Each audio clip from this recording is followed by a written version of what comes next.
Yes, how are you everyone? How was your day? Yesterday, the DCI came out to reveal that it is investigating 6 politicians who have been funding the Gen Z protests.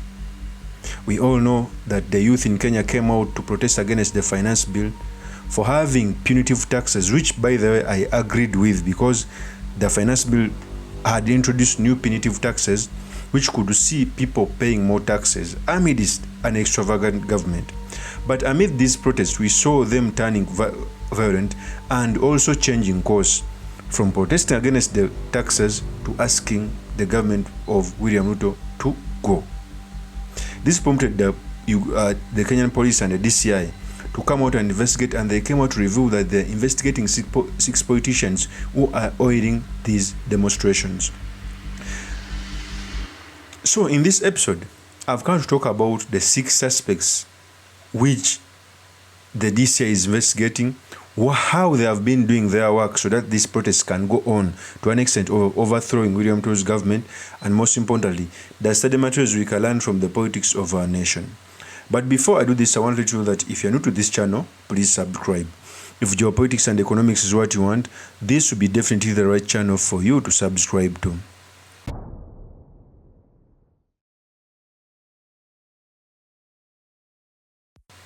Few days back, Kenya ran into demonstrations across Kenya. These demonstrations were tribeless, okay, and you could see the youth yearning to go against the finance bill, which was going to introduce taxes. On the other hand, as Kenya is grappling with a large sums of debt, the president had come up with these taxes to improvise on how he can pay off the debt, but it backfired and people went on the streets. But no sooner than the Gen Z had gone to the streets, this demonstration turned violent. People were looting, people were losing lives, people were killing others, people were stealing from others. And the DCI came out to reveal that it is investigating 6 politicians who are oiling, who are funding these protests so that they can go on and metamorphose into asking the government of William Ruto to leave power. And here is what the news said. Now, let's revisit our top stories. And 6 politicians, a businessman, and 2 non-governmental organizations are on the radar of state intelligence and security agencies following suspicion of their involvement in fueling ongoing anti-government protests. These suspects, according to a high-level intelligence brief seen by The Nation, are made up of 3 politicians from Nairobi, 2 politicians from Central Kenya, 1 politician from Rift Valley, a businessman from Rift Valley, a local NGO, and an international one. The suspects are accused of doing various things, including financing some protesters, mobilizing youth from slum areas, and giving them cash handouts as they're directing them to infiltrate the peaceful protests and turn them violent. They're also accused of providing logistical support, such as transporting the hired individuals to demonstrate epicenters, such as the central business districts of major cities. The first politician from Nairobi is accused of mobilizing and hiring goons from Kibera, Mathare, and Babadogo areas. The second politician from the capital city has allegedly been holding night meetings to plan for the demonstrations. The Rift Valley-based counterpart has been fingered for allegedly meeting youth at his house in Nairobi to oil the anti-government protests. So, in that bite, you clearly see that the DCI has 6 suspects, or is investigating on 6 suspects, but they never came out to say the names. So in this episode, I'm going to tell you the names of those suspects who are responsible for fueling these demonstrations. One, we all know the modus operandi on how the government of William Ruto entered power. It was through going against the system, because the body politic of Kenya was made such that the children of of those big men who wanted Kenya for independence they had made a plan so that they can rule Kenya for very many years. That's why we saw Kenyatta too. That's why we've been seeing Odinga wanting to come in power. But William Ruto was favored by God to come into the presidency after going against the system and the money and everything. So those people who think that the system stopped fighting for what they believed in, they will be rude in they'll be shocked, because it's for sure that the system still wants to rejuvenate so that it can take over the presidency. So among the 6 names who are being interrogated or who are suspects listed by the DCI, one include Uhuru Kenyatta. Uhuru Kenyatta was the former president, was also the son of the first president. He went against his deputy so that he can make Raila Amolo Odinga the president. In fact, it was even hypocritical because Uhuru Kenyatta knew that if he made Raila Amolo Odinga the president with him as the prime minister, remember they were going to change the constitution to get BBI. So under the new constitution, the terms of presidents ceases to matter. So he would come back as president after Raila. That was the plan.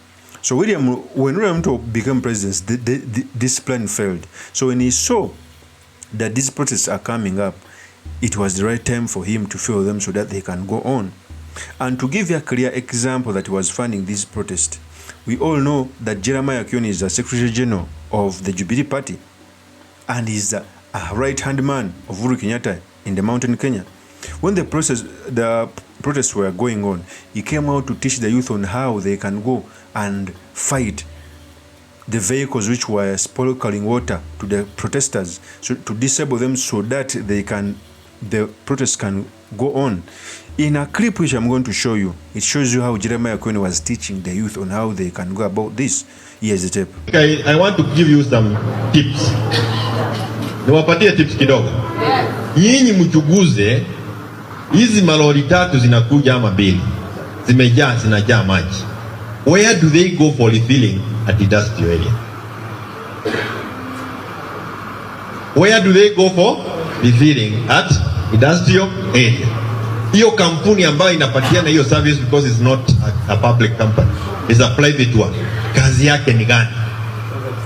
Why would they want to do that? Ili sisi tupigwe. Fanya hiyo research kidogo. You will not take a minute or 2, I know you guys. Inaanza na R. I will not say anything else. Sasa anza kufanya kazi yako. That is Jeremiah Kioni. Okay? And we all know he's the Secretary General of the Jubilee Party and the right-hand man of Uhuru Kenyatta. So you clearly see that Uhuru Kenyatta is funding these protests through Jeremiah Kioni so that these protests can go on. That's why the protests were mainly in mountain Kenya, mainly in Rift Valley. There are few sprinkles in the Kambaland where Kalonzo Musyoka comes from. There are few sprinkles from Kisumu. I think there was only 1 event or 2. They were mainly in Nairobi, Mount Kenya, and Rift Valley. Do you know why? Because those are the stronghold of the regime. Okay. The third part of the country which exercised a lot of demonstration was Mombasa, because it is a swinging vote. Okay. It can be swinging. Okay.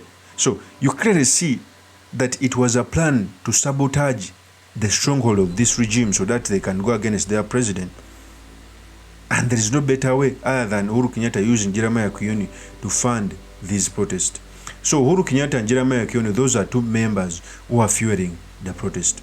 3 was Gideon Moi. Gideon Moi also went against his brother from the Rift Valley. In fact, he never wanted William Ruto to become president.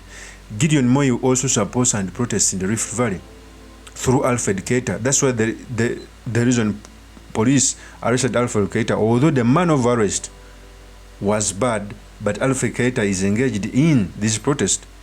Okay? And there is a link between Gideon Moi and Alfred Keita. Okay? So, the 4 people were among the people who were fueling the protest in Mountain Kenya. That's the truth. Because to show you more that these protests were fueled, there's a clip which showed cases brought in Nairobi CBD, caskets. And if you look at those caskets very well, they are not ordinary caskets, they are expensive caskets. A person who doesn't have a lot of money may use some ordinary caskets, which don't cost a lot of money. But the caskets which were brought on the Nairobi CBD in midst of protest cost between 100,000, between 70,000 to 100,000 each. Let me first play with the clip to show you the caskets. Here's the tape.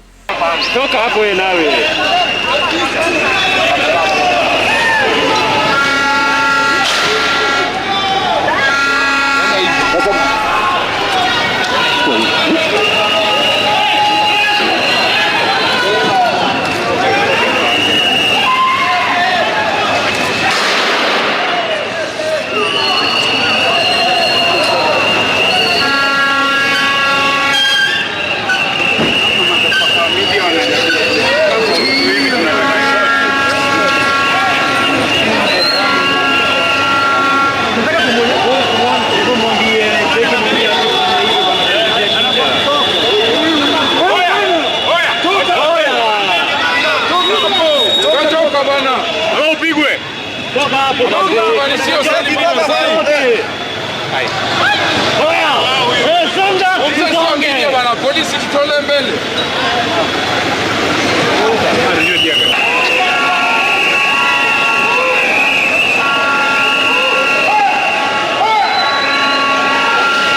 Those are the caskets. You clearly see even the caskets were expensive. No ordinary supporter Gen Z can go and buy caskets, not one, not two, not three, to spend almost $1 million shillings on caskets to demonstrate. You clearly see that there was someone who was funding. And here is why I think the Gen Z, a cause which was right, was being captured by other individuals to overthrow William Ruto's government. It was being captured. The Gen Z came on the street to protest against the high taxes. But these people wanted to capture them so that they can use them to ask William Ruto's government to go. And I think it was unfortunate. Of course, that's my opinion. Do me your comments by commenting about this. Thank you very much for listening in. If this is your first time on this YouTube channel, I implore you to subscribe, like, and comment so that you can be motivated to do more of such videos. See you on another one. Peace.